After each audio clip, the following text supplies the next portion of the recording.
A force, P1, acting on a body along the inclined plane in an upward direction is just enough to drag the body upward along the plane. The inclined plane is rough and inclined at an angle of theta with respect to the horizontal. If the force P1 is now reduced to P2 in the same direction, the body is just about to slip down the incline. Find the weight of the body. Okay, so start by drawing a picture, a diagram if you will. We have our plane, which is inclined. I'm going to draw two of these since we have two scenarios. Actually, I should have drawn the box first. Oh well, lesson learned.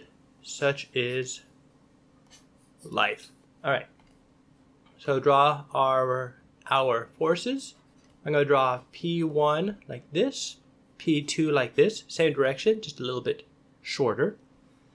Different color. We'll do force gravity is down. Go back to blue so I can draw the theta. So this angle right here we're going to call theta. And then we're going to have friction.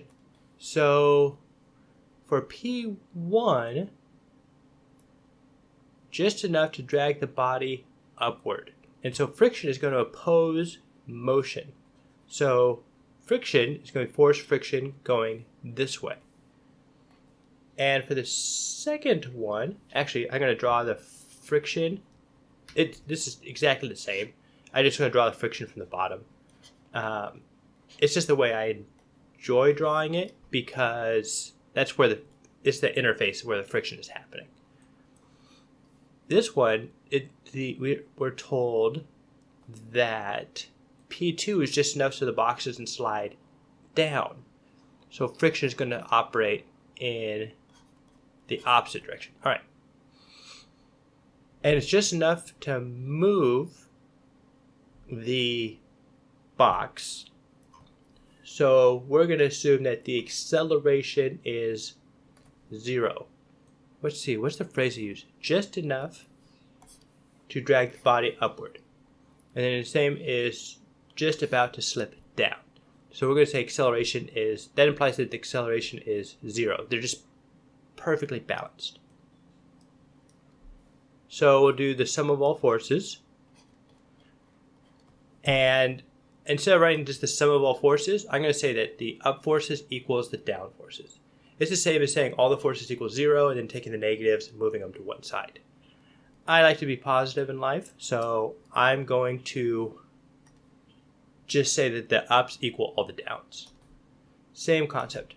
I'm also going to rewrite this as force gravity. This is going to be force gravity in what I call the x direction. And this is going to be force gravity in the y direction. I just broke this down into components. So this is going to be P1 equals force gravity, I'll say x direction, plus force friction over here, P2 plus force of friction, because now they're in the same direction, equals force gravity in the x direction. Yes, that seems reasonable. So now we're going to simplify things a little bit. I'm going to say that P1, so the force gravity in x direction, I just had this memorized, but you can drive it using geometry. It's going to be mass times gravity, but then we have to do just the x component. And that's going to be mass times gravity times sine of theta. The mnemonic I use for that is sine for sliding. So the force that's causing the block to slide down the ramp is sine theta. And then it has to be this theta right here with respect to the horizontal. If you give us this theta, then you have to do the find that angle. So triangle is 180 degrees. You know that one angle of the right triangle is 90. You can figure it out. Basically 90 minus that angle up there. Alright, so then force of friction is going to be, I'm going to do a sidebar over here. Force friction is mu, coefficient of friction, times normal force. Normal force is going to be opposing this force gravity in the y direction. And so this is going to be mu mg cosine of theta. Likewise over here, I'm going to take this force friction, move it to the other side. We have mg sine of theta minus, because I moved the force friction to the other side, minus mu mg cosine theta. So now we're trying to find out what the weight is. Weight is mass times gravity. And so what we're going to do here is I'm going to add P1 and P2 together.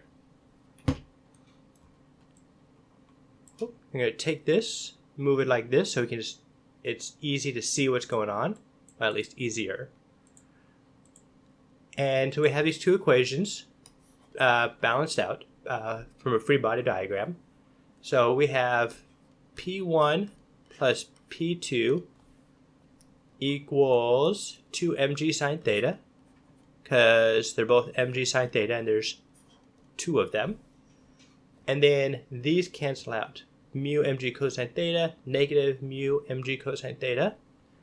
And so, and I'm going to rewrite this as 2 times, that's a terrible 2.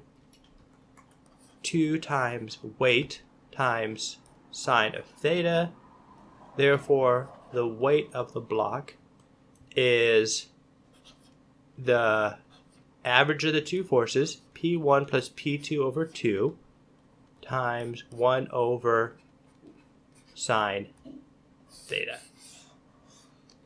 And that, depending on what the question is actually looking for a final answer, but they didn't give us any numbers, I would say then this. This is probably the answer that the problem is looking for. P1 plus P2 over 2 times 1 over sine theta. Hope that helped. See you next time.